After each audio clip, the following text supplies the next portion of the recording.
Alhamdulillah. Assalamualaikum warahmatullahi wabarakatuh. Jazakallah khair Ustaz atas dibukanya kembali program Ekonomi Islam, dan alhamdulillah ini penelepon sudah ada yang masuk Ustaz. Baiklah.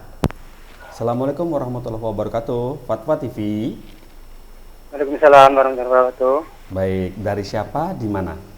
Dari Pak Haryono, Sidumulyo, Lampung Selatan. Oh, Masya Allah. Pak Haryono, Lampung Selatan ya Pak. Mau Iya. bicara dengan Ustadz Erwandi, betul? Ya betul. Ya, silakan dimulai.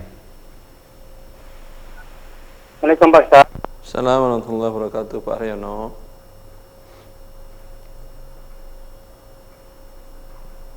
Silahkan Pak Haryono.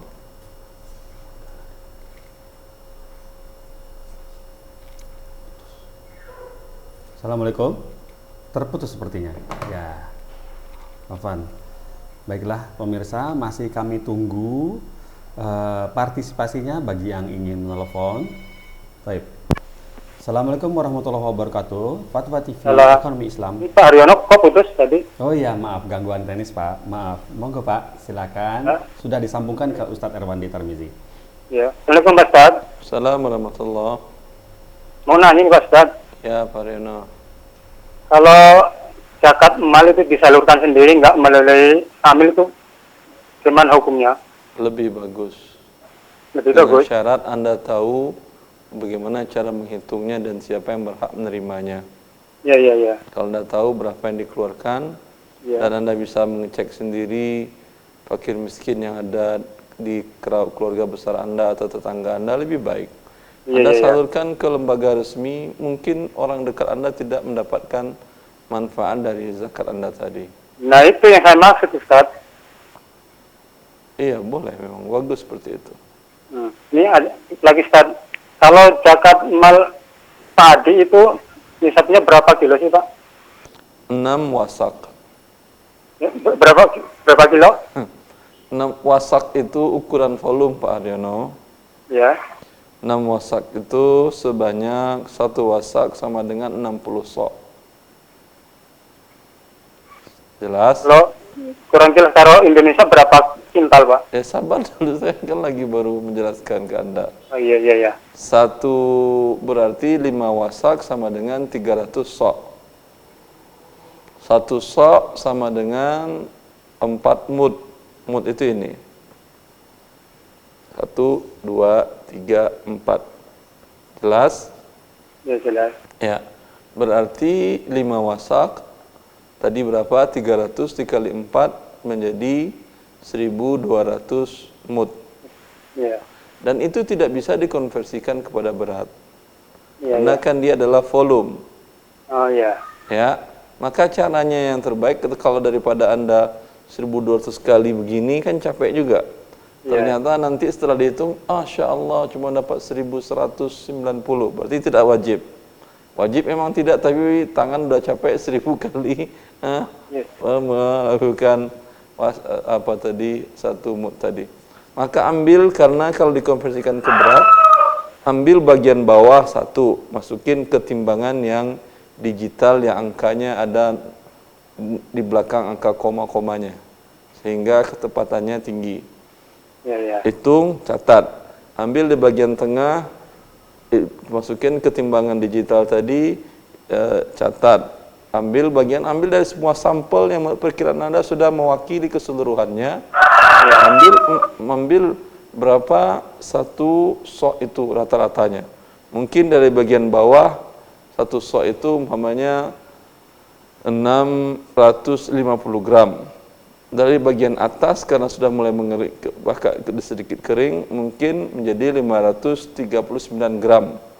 Ya, dari yang diambil sampel tadi dibagi sebanyak sampel tadi.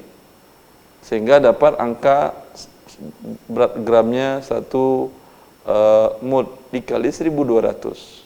Ya. Dan ini tidak bisa saya jelaskan dengan ukuran satuan, Pak. Kalau saya katakan umpamanya sama dengan 700 kilo, tidak bisa.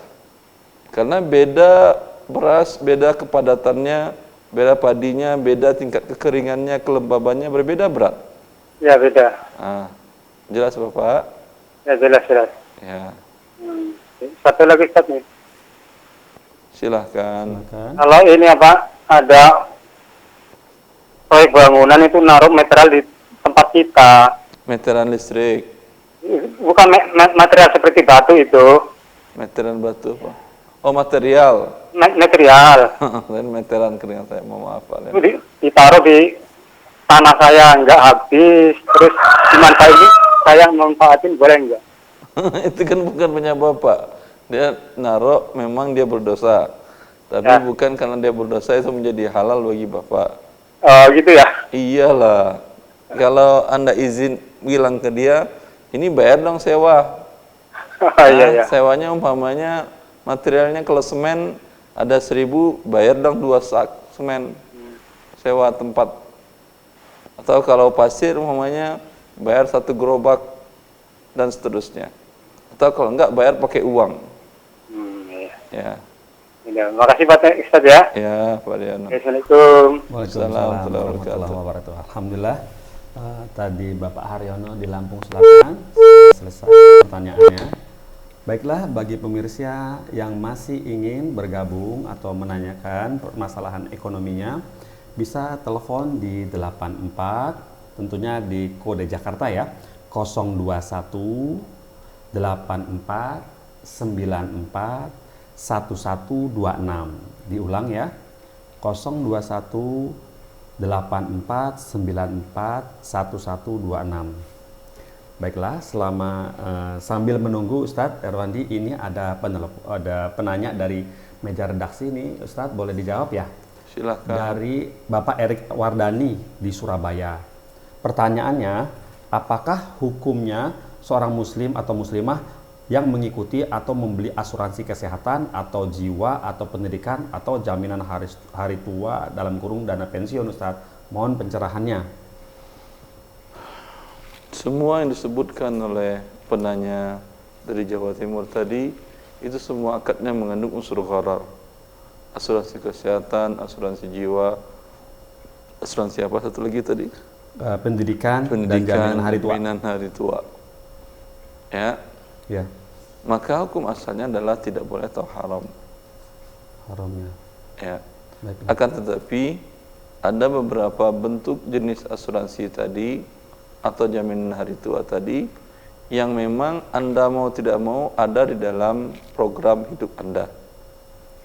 Seperti umpamanya asuransi jaga kesehatan yang dikeluarkan, yang diwajibkan oleh BPJS Ya. di tahun 2019 ini. Maka urusan kebutuhan Anda tidak akan dilayani oleh pemerintah bila tidak mengikuti ini.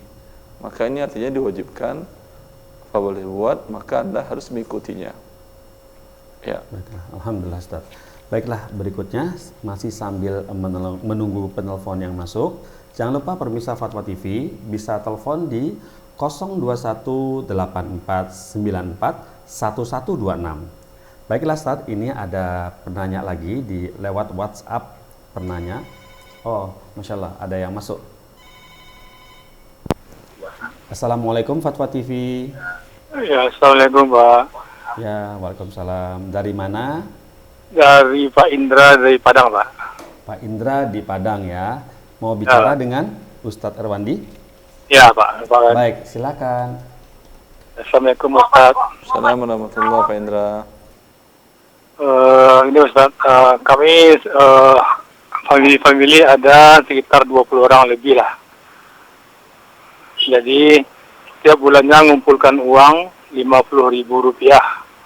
Sebenarnya untuk uang sosial. Jadi kalau ada keluarga kita yang sakit atau yang napista, kita keluarkan 1 juta untuk yang ada hajatan itu, gitu Ustaz. Bagaimana hukumnya Ustaz kayak gitu Ustaz? Boleh. Ini memang mengandung unsur gharar, tetapi untuk kebaikan.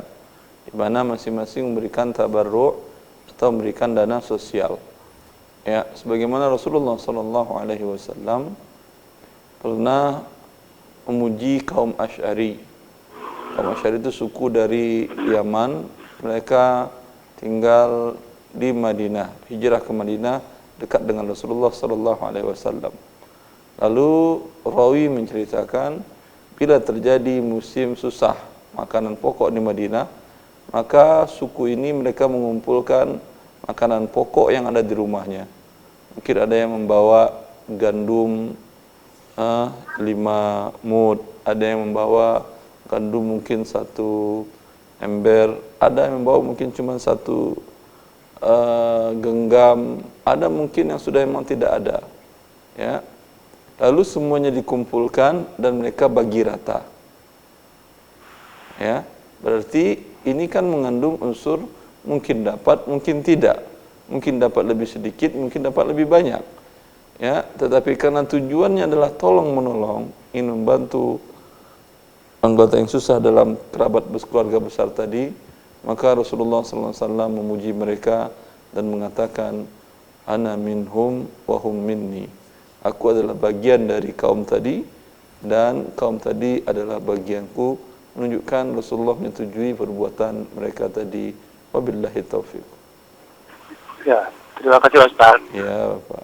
Assalamualaikum warahmatullahi wabarakatuh. Assalamualaikum warahmatullahi wabarakatuh. Waalaikumsalam warahmatullahi wabarakatuh. Alhamdulillah, tadi sudah datang satu lagi. Apakah kita sambung? Baiklah pemirsa Fatwa TV, bagi yang ingin bertanya, masih terbuka line telepon di 02184 1126. Assalamualaikum Fatwa TV. Halo, Assalamualaikum. Waalaikumsalam warahmatullahi wabarakatuh. Dari Medan ini Pak Ustaz. Dari Medan, dengan Bapak siapa? Dari Medan Parang Sirimpuan. Ya, baik, dengan Bapak siapa namanya? Pak Amsar. Pak Amsar. Iya. Baiklah Pak Amsar, televisinya dikecilkan dulu Pak. Bicara dengan Ustadz Erwandi lewat telepon aja. Pak Amsar. Iya. Baiklah Pak Amsar, televisinya dikecilkan dulu Pak. Ya udah Pak. Baik, silakan Pak Amsar bicara dengan Ustadz Erwandi. Pak Ustaz. Iya, Pak. Ya udah Pak. Assalamualaikum Pak Ustaz. Assalamualaikum warahmatullahi wabarakatuh. Nah, ini Ustaz Ya, tentang bank. ya. Hukumnya itu Pak Ustaz tentang gimana hukum Pak Ustaz apa itu pinjam bank melalui kur. Ini maksudnya bank yang konvensional, Bapak? Ya, BRI. Ya. Bank yang konvensional adalah bentuk akadnya ketika nasabah menabung, itu nasabah meminjamkan uang kepada pihak bank. Bila pihak bank menambahkan dalam bentuk bunga, maka akad menabung tadi dinamakan dengan riba. Dan ini sepakat para ulama berdasarkan sabda Nabi sallallahu alaihi wasallam, kullu qardin jar manfaatan fahuwa riba. Setiap pinjam minjam yang mendatangkan manfaat adalah hukumnya riba. Ketika nasabah yang butuh modal, lalu nasabah butuh modal untuk uang, baik untuk usaha ataupun untuk kebutuhan konsumtif, lalu dia meminjam kredit, mengajukan kredit peminjaman kepada pihak bank tadi. Bank memberikan uang dan harus dibayar berlebih dari yang dipinjam dan yang diserahkan oleh bank tadi. Bila terlambat pembayarannya, maka akan dikenakan pertambahan lagi. Dua-duanya ini adalah termasuk riba juga. Di awal riba, bila terlambat ada riba lagi, 2 kali ribanya, bila tambah dengan tabungan 3 kali berbuat ribanya. Dan ini dosa besar yang dimurkai oleh Allah Azza wa Jalla. Bila terlambat ada riba lagi 2 kali ribanya, bila tambah dengan tabungan tapi berbuat ribanya, dan dosa besar yang dimurkai oleh Allah Azza wa Jalla. Bagaimana Pak Amsar?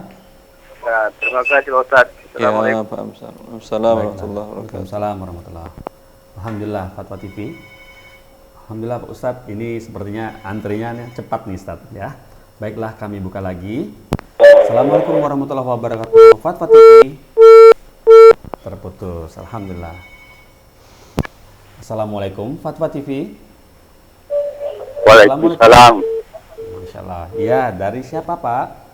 Dari Lampung Barat, Ya, dengan nama siapa ini Bapak siapa? dari Pak Hermawan, mau tanya sama Ustadz Erwandi. Silakan Pak Hermawan. Silakan. Pak Hermawan dari Lampung Barat. Iya, Pak Hermawan silakan. Masalah mau tanya sama Ustadz Ya. Bapak Hermawan, TV-nya dikecilkan dulu, Pak. Pak Hermawan, Iya. TV-nya dikecilkan dulu. Ya, bicara dengan Ustadz Erwandi dengan telepon aja ya, lewat telepon aja ya. Ya. Baik. Halo, assalamualaikum Pak Irwandi. Assalamualaikum warahmatullahi wabarakatuh, Pak Hermawan. Oh, ini yang saya ingin tanyakan. Saya punya hutang sama istri Pak Irwandi. Iya, Bapak. Hutang itu hutang mas kawin sebanyak 10 gram. Iya, Bapak. Sudah itu istri saya sudah meninggal sekarang. Iya, Dan saya mempunyai anak 2 orang yang belum menikah. 2 orang. Jadi Laki berapa, hutang perempuan saya berapa? itu hutang saya itu kemana saya membayarkan, Pak Sebentar, Ustadz? sebentar, Pak Hermawan. Bapak Ibu dari istri Anda masih hidup atau sudah meninggal juga? Udah meninggal. Sebentar, anak beliau, anak istri tadi ada berapa yang laki, berapa perempuan? Laki dan perempuan. Anak laki berapa orang, perempuan berapa orang? Pak Ustadz. Berapa laki-laki? 1 orang. Perempuan? 1 orang. 1 orang perempuan. Ya, maka hartanya dibagi untuk bapak juga dapat, suami dapat 1/4. Sisanya untuk anak dibagi 3. Oh, itu ya. Sebentar dulu rinciannya, berarti 4, kemudian 3, 2, 1. 1. Oh ya. Bapak dapat 1/4. Anak laki-laki tadi, anak laki-laki dari istri bapak dapat 2/4. Anak perempuan juga dapat 1/4. Dari 10 gram tadi ya Pak ya. Berarti 10 gram untuk bapak, berarti 10 gram dibagi 4, 2,5 gram untuk bapak. Untuk anak laki-laki dari istri bapak tadi 5 gram. Untuk anak perempuan 2,5 gram. Oh, gitu Pak. Iya Bapak. Kalau diberikan kepada putra-putrinya semua ini bagaimana Pak Ustadz? Juga boleh, kalau itu bapak hadiahkan ke mereka. Dengan dibagi 3 berarti untuk anak laki-laki dapat 6/6 gram. Untuk anak perempuan 3/3 gram. Oh ya, gitu ya Pak, penjelasannya Pak Ustadz. Iya Bapak. Terima kasih banyak Pak Ustadz atas penjelasannya. Ya. Assalamualaikum warahmatullahi wabarakatuh. Waalaikumsalam warahmatullahi wabarakatuh. Alhamdulillah sudah terjawab. Baiklah pemirsa Fatwa TV, masih kami tunggu bagi yang ingin berpartisipasi untuk bertanya seputar ekonomi Islam di 021 84 94 1126. Assalamualaikum Fatwa TV. Waalaikumsalam. Baiklah, dari Ibu siapa ini? Ibu Eka. Ibu Eka di mana? Di Jakarta. Baiklah, mau bertanya dengan Ustadz Erwandi, betul? Iya. Baiklah, silakan. Di Jakarta. Silakan Bu, silakan. Assalamualaikum Ustadz. Waalaikumsalam warahmatullahi wabarakatuh Ibu, silahkan. Ustadz, ini saya mau tanya. Ya. Saudara saya kan baru meninggal, tapi dia punya utang di bank. Terus?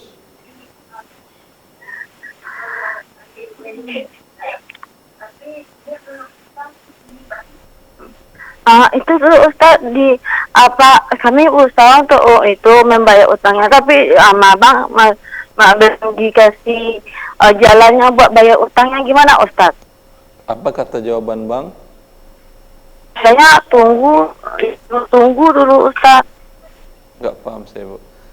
Ibu, tolong televisinya dikecilkan dulu. Televisi dikecilkan volumenya. Ya. Apakah sudah datang ke pihak bank, kemudian pihak bank mengatakan apa?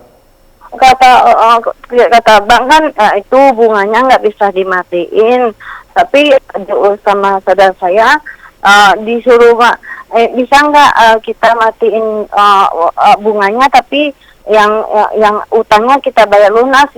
Tapi orang banknya itu mempetelein kita, Ustaz. Mempersulit. Yang persulit kita.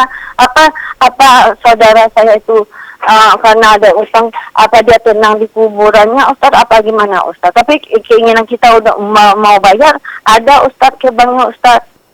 Iya, harusnya setahu saya ini banknya bank nasional. BRI. Hah? BRI. Harusnya bank nasional, setahu saya hutang itu di cover oleh asuransi kalau yang berhutangnya meninggal. Bila Tapi tidak, di bank itu dipersulit, Ustadz, sampai sekarang masih nggak ada keputusan, Ustadz. Kata saudara saya, kita nunggu, tapi kan kasihan saudara saya yang meninggal ini, Ustadz. Gimana tuh, Ustadz? saudara Anda dia sudah melakukan hutang dengan cara riba.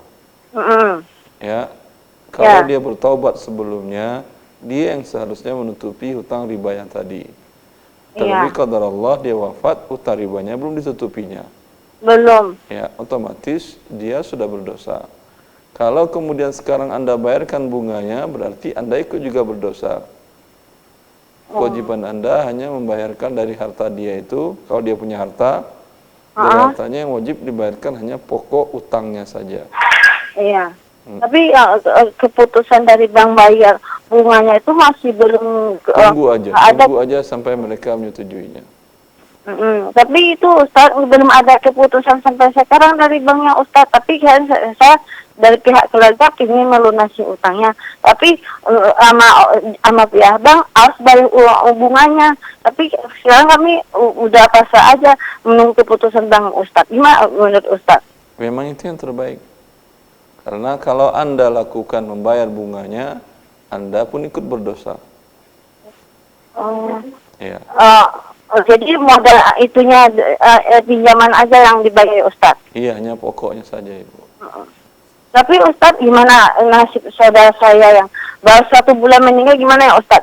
Akan kata Nabi kan, kalau kita meninggal harus secepatnya dibayar. Tapi kalau ini masih diketelein sama pihak bank, gimana tuh, Ustaz? Ini dia yang nggak mau terima, dia mau terima dengan cara riba. Kalau Anda bayar dengan riba, Anda pun ikut berdosa. Oh, jadi kalau saya harus modalnya bunganya nggak usah dibayar ya, Ustaz? Iya.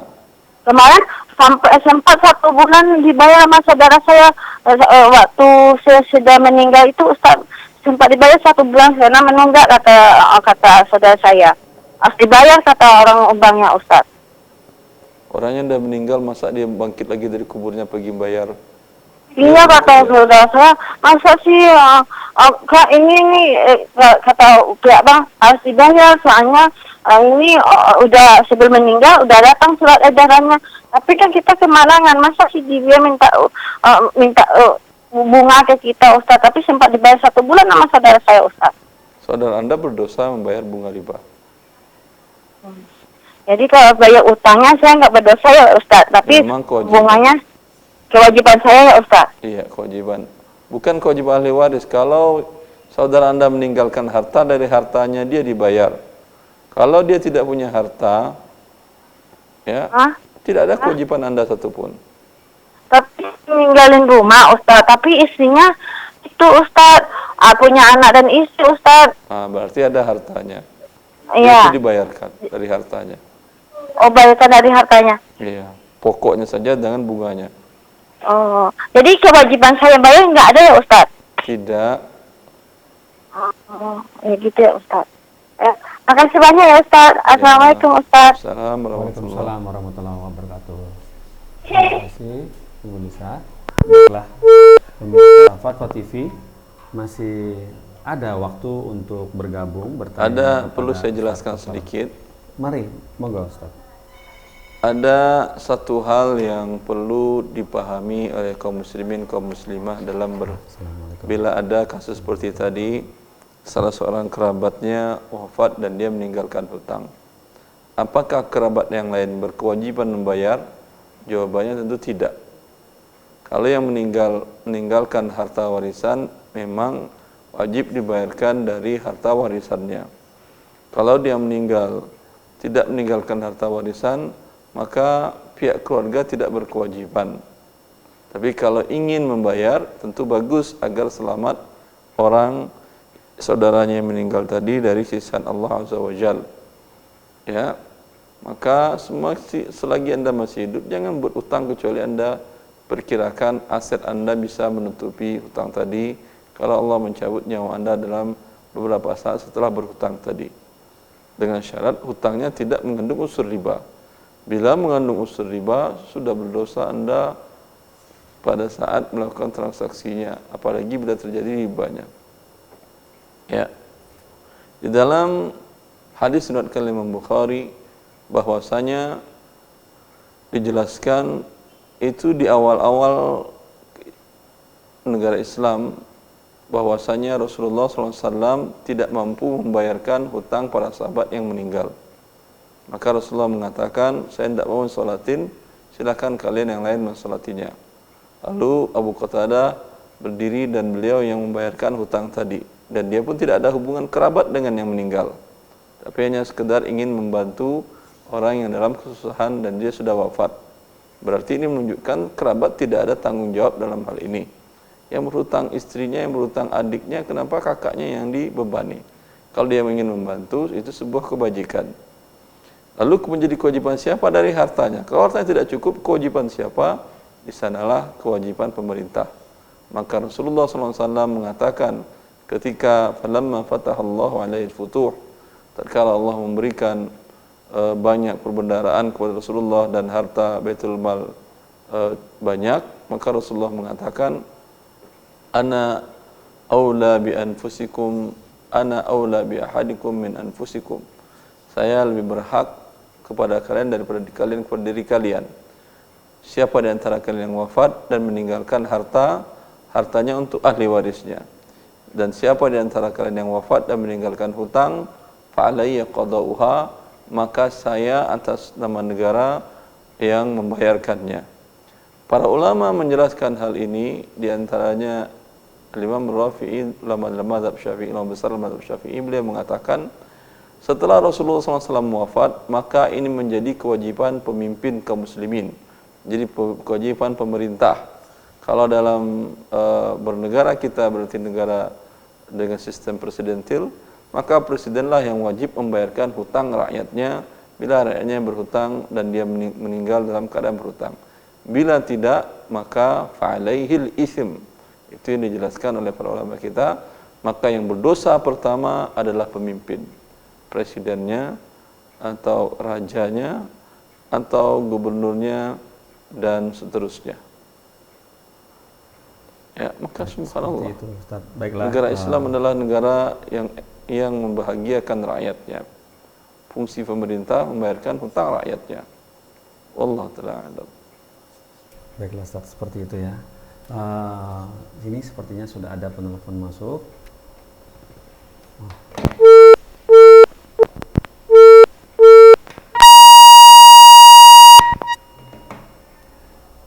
Baiklah, terputus. Maaf. Baiklah, seperti itu penjelasan dari Ustadz. Alhamdulillah ini sudah ada penelpon masuk. Assalamualaikum warahmatullahi wabarakatuh. Fatwa TV. Assalamualaikum. Ya. Waalaikumsalam. Dari siapa? Ini Damas sama Dani dari Garut.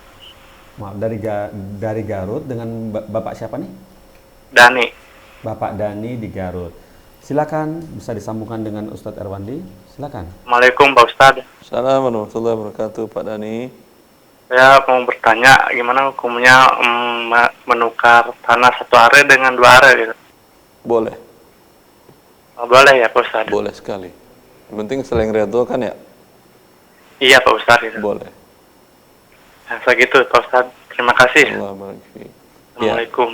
Assalamualaikum warahmatullahi wabarakatuh. Mungkin ini ada sedikit kerancuan sebagian kaum muslimin. Ada 6 komoditi yang bila ditukar sejenis memang harus sama dan tunai. Yaitu kata Rasulullah, az-zahab biz-zahab. Emas dengan emas bila ditukar itu harus sama dan tunai.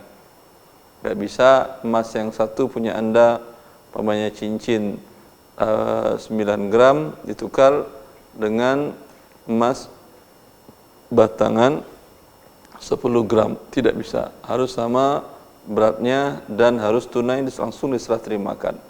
Hanya 6 komoditi, emas, perak, kemudian gandum, ada 2 jenis gandum, bur dan syair. Gandum yang agak coklat nama oat namanya. Kemudian kurma dan satu lagi adalah garam. Bila ini tukar jenis, ia harus sama.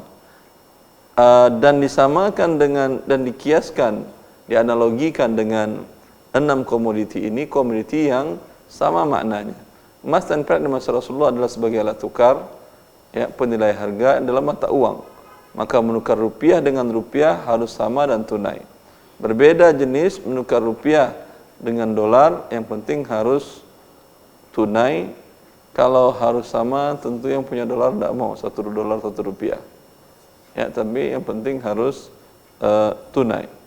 Begitu juga menukar beras. Tadi di dalam hadis itu tidak disebutkan beras. Beras adalah makanan pokok, bisa dikiaskan dengan 4 komoditi yang makanan pokok. Maka menukar beras dengan beras harus sama beratnya dan tunai. Ya, kalau beras kualitas rendah 1 kilo ditukar dengan beras kualitas bagus, umpamanya rojo lele, juga rojo lelenya harus 1 kilo, tidak boleh setengah kilo dengan 1 kilo, ini riba. Adapun komoditas yang tidak masuk dalam 6 ini dan pun tidak bisa disamakan maknanya dengan 6 ini, seperti tanah, boleh Anda tukar 1 are atau hektar dengan 10 hektar, boleh, tidak ada masalah. Wabillahi taufik. Baiklah Ibu Iren, silakan berbicara dengan Bapak Ustadz Erwandi. Halo, Assalamualaikum Pak Ustadz. Assalamualaikum warahmatullahi wabarakatuh, Ibu. Ini dari Ibu Iren Jambi Pak Ustadz. Ya, silakan Ibu. Mau nanya ini zakat sawit gimana Ustadz? Sawit untuk dijual, Ibu. Oh, hasil panen sawit Pak. Ya, dijual buah sawitnya. Iya. Ya, dia termasuk harta perniagaan. Halo? Halo Ibu. Halo ya. Ya, maka cara menzakatkannya, kalau hasil panennya dapat uang sampai 60 juta atau sampai senilai 85 gram emas, baru dizakatkan setiap tahun, bukan setiap panen. Oh gitu Ustaz. Ya, umpamanya panen hari ini Ibu dapat uang 5 juta, terpakai 2 juta, masih ada sisa 2 juta tersimpan. Panen 2 minggu lagi, begitu. Itu dikumpulin semua uang tadi sampai nilainya 85 gram emas atau sekitar 60 juta lebih.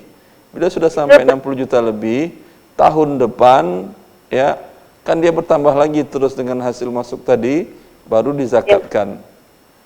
Bila sama sekali tidak pernah tersimpan 60 juta, maka sama sekali Ibu tidak wajib berzakat. Tapi kalau mau bersedekah silahkan. Itu maksudnya Ustaz udah keluar semua Ustaz, upah panen sama transportasi. Ya. Oh ya. Terus mau tanya satu lagi boleh Ustaz? Silahkan. Silakan. Ini Ustaz, kita kan punya utang di bank. Sebelumnya kan belum tidak tahu bahwa itu riba kan. Setelah tahu kami ke bank mau nanya Ustaz, mau melunasi utang. Kata orang bank belum bisa, soalnya belum separuh jalan gitu katanya Ustaz. Kena penalti gitu Ustaz. Gimana tuh Ustaz? Utangnya utang bank riba, Ibu? Iya, di bank konvensional. Kalau misalnya paksa dia, saya mau bayar, kamu larang. Saya tidak maunya ini karena ini mengandung riba ya. Kalau utang kamu tidak ada pertambahan, saya tidak berdosa, saya tidak apa-apa, kamu mau mengatakan nanti aja bayar. Dibebani ini Ustaz bunga kalau kita harus Penalti dibebaninya. iya. Penaltinya besar atau kecil? Kalau kecil bayarin aja daripada Anda terkena terus dosa riba. Besar Ustaz, makanya ini tunggu 9 bulan lagi baru pas tidak ada pertambahan bunga. Udah tunggu aja 9 bulan lagi Ibu. Anda mau bertobat dia tidak mau.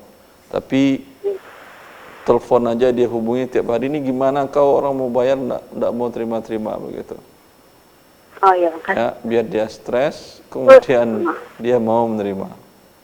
Terus Ustadz, kalau sebelum itu dilunasi, kalau kita mau ini, daftar ONH gitu Pak Ustadz. Wallahu ta'ala alam Ibu. Di Jambi berapa lama Ibu ngantri untuk haji? Lama Ustadz, 25 tahun. Tidak ada kewajiban haji berarti. Oh gitu ya. Iya. Allah mengatakan walillahi 'alan nasi hajjul baiti man istata'a ilaihi sabila. Kewajiban kepada Allah oleh manusia bagi yang mampu melakukan ibadah haji. Arti mampu itu apa? Ya, Anda bisa berangkat. Anda walaupun punya uang 10 miliar mau bayar berangkat haji, tidak bisa tahun ini. Nunggu 20 tahun lagi atau berapa puluh tahun lagi. Ya, berarti tidak ada kewajiban sama sekali.